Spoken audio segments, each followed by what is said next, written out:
Mi nombre es Valeria, me gusta que me digan Valerie, Vale, no hay ningún problema. Y hay un pequeño error en el cuaderno, como algunos ya saben, ya me gradué la semana anterior. Muchas gracias. Y hemos dividido esta exposición bíblica en dos partes.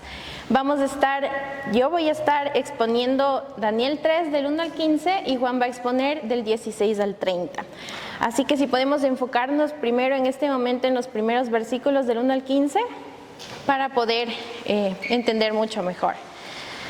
El nombre, bueno, en primer lugar quiero agradecer también a Dios, a la CESE también por el espacio y por este privilegio y responsabilidad también que es estar aquí. Mi corazón está muy alegre por eso. El tema que le he puesto a esta exposición es presta atención a lo que voy a decirte, el lema del campamento, un Dios digno de mi confianza y fidelidad. Ya, ahora como pequeños antecedentes, si nosotros vemos qué pasó en el capítulo 1 y 2 de Daniel, vemos que Nabucodonosor ya conocía al Dios de Daniel, ya que él le reconoció como el Dios de todos los dioses y Rey de todos los reyes en el capítulo anterior. Pero, ¿qué pasa? ¿Por qué el rey cambia de actitud en este capítulo, en el capítulo 3? Esta actitud del rey, vamos a ver a lo largo de este capítulo, es un cambio en su fe.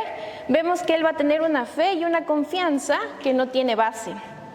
Es decir, que no está puesta en lo verdaderamente importante, que es Dios. También podemos ver que cuando nosotros experimentamos de la fidelidad y el amor de Dios, por un momento a veces no lo hacemos parte de nosotros, sino lo dejamos pasar. Pero también les tengo buenas noticias, no todo es malo, también vamos a ver a 3 personajes que saben en quién poner su fidelidad y confianza. Y para esto me encantó mucho la respuesta de la palabra con arte que hizo Vale, porque vemos cómo este personaje lo toma Nabucodonosor. Muchas veces nos olvidamos de Nabucodonosor y nos enfocamos en los amigos de Daniel. Me pareció muy interesante eso desde el punto de vista de Nabucodonosor. Por eso tenemos el siguiente bosquejo. El primero es Nabucodonosor como autoidólatra, que va a conllevar los versículos 3 del 1 al 2. Después Nabucodonosor como líder, rey, Dios el verdadero líder y yo soy un buen líder, que va a ser del versículo 3 al 6. Después mi decisión como seguidor e hijo de Dios, en quien pongo mi confianza y fe. Después vamos a hablar de comunidad, de amistad, pertenezco a una comunidad que me apoya, soy el amigo que apoya y es firme. Y finalmente, límites espirituales. ¿En realidad soy libre a tomar decisiones? Ya, ahora enfoquémonos en el primer apartado, que es Nabucodonosor como autoidólatra. Vamos a enfocarnos en Daniel 3, del 1 al 2. Para esto, nosotros hemos visto a lo largo de Daniel y a lo largo de la historia que Nabucodonosor era el rey más poderoso de su tiempo. Tenía poder, tenía mucho dinero, tenía mucho oro. En teoría, su palabra era ley. Pero no tenía todo, porque podemos ver que él mandó a construir esta estatua de oro.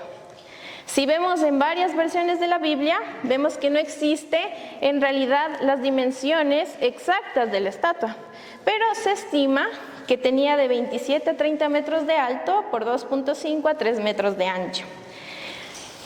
Imaginémonos de esta altura, un edificio de 10 pisos. ¿Por qué Nabucodonosor lo hizo tan alta, tan grande? Podemos ver que esto habla de una actitud de ego y soberbia de parte de Nabucodonosor, de parte del rey. Ahora recordemos lo que dice en Santiago 4:6, en la parte B, que menciona que Dios resiste a los soberbios y da gracia a los humildes. En otra versión dice Dios aborrece a los soberbios. Entonces, esta actitud de ego y de soberbia nos va a separar de Dios. Vemos en Nabucodonosor un líder que está separado de Dios. Está bien, en nuestro contexto universitario, siempre buscar ser mejores, aprender más, superarnos. Pero el problema va a comenzar cuando nuestra actitud cambie y no sepamos discernir nuestra honra hacia el Señor.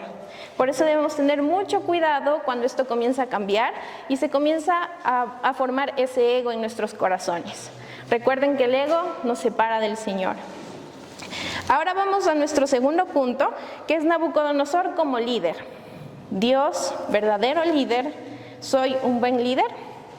Para esto vamos a enfocarnos en Daniel 3, en los versículos 3 al 6.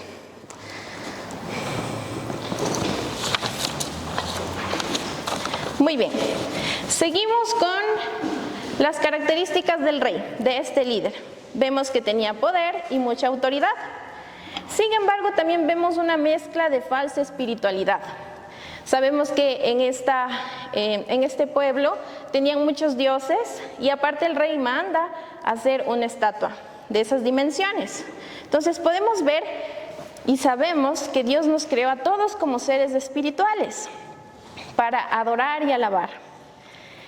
Pero esta espiritualidad cambia o se vuelve mala cuando nosotros nos enfocamos en cosas que no son prioridad. Por ejemplo, más poder, más dinero o más placer, por lo que nosotros no tenemos que perder nuestro enfoque. Nuestro enfoque siempre debe ser Cristo.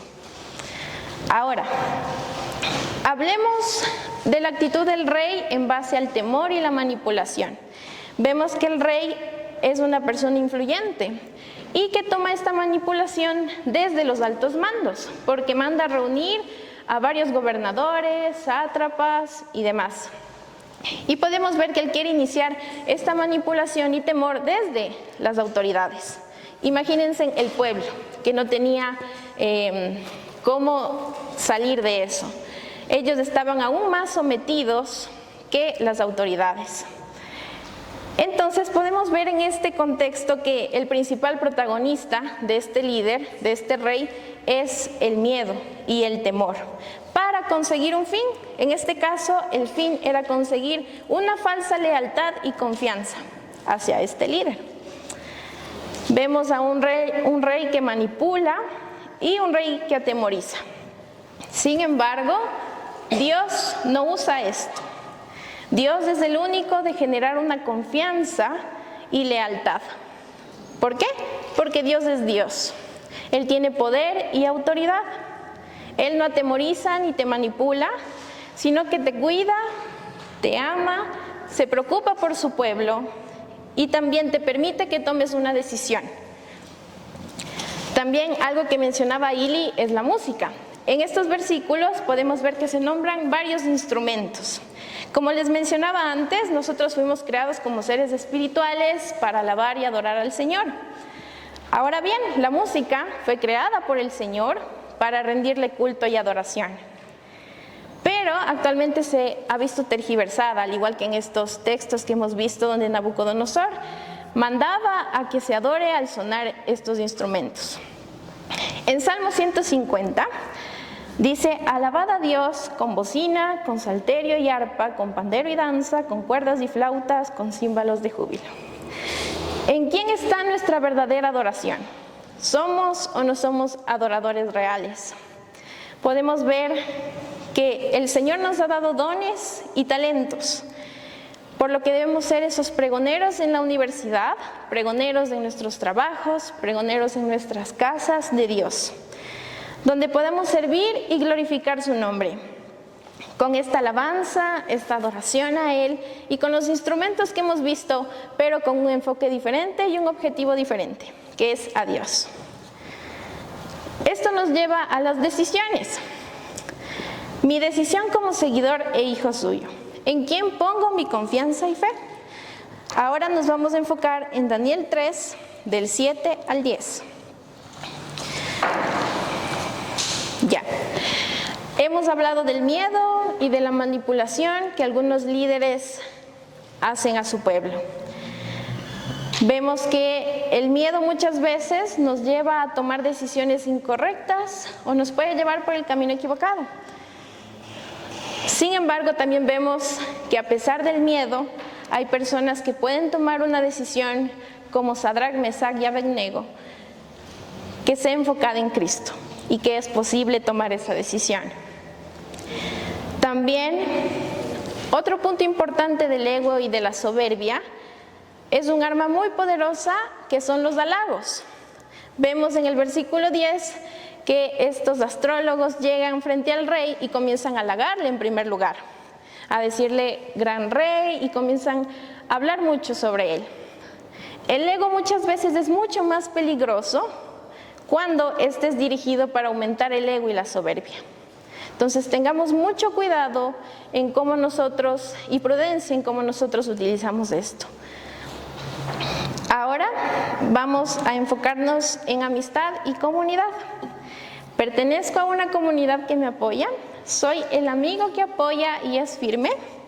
Vamos a Daniel 3, del 11 al 13. Aquí vamos a ver dos tipos de amigos. Nosotros sabemos que Sadrach, Mesach y Abednego eran autoridades. Y por consiguiente, no lo menciona, pero en algún momento se vieron con los astrólogos. Entonces tenían un tipo de relación. Pero vemos que aquí entran en juego estos astrólogos como acusadores de los amigos de Daniel. Entonces ellos llegan a hacer quedar mal a otras personas. Este es un ejemplo de malos amigos, de una comunidad que no te apoya, sino que es egoísta y ve por sus propios intereses. Vemos que los amigos de Daniel y Daniel fueron traídos de otra cultura, de otras costumbres, de otras tradiciones, y ellos forjaron esta amistad fuerte entre ellos. Esto les permitió formar esta amistad y comunidad en Cristo para poder tomar decisiones de lealtad. Es importante unirse en personas, como hablamos ayer, que tengan una misma misión, porque ahí la misión será más llevadera, siempre con oraciones, palabras de ánimo y aliento. Y esto nos va a dar, por consiguiente, la valentía necesaria para poder seguir adelante. En la CC hay un material muy precioso que se llama Módulos de Relaciones Saludables. Aquí vemos la relación de amistad, en donde un líder de jóvenes es enviado por su pastor a conseguir amigos. No le mandó a leer más la Biblia, no le mandó a orar más, sino le mandó a conseguir 3 amigos en su iglesia.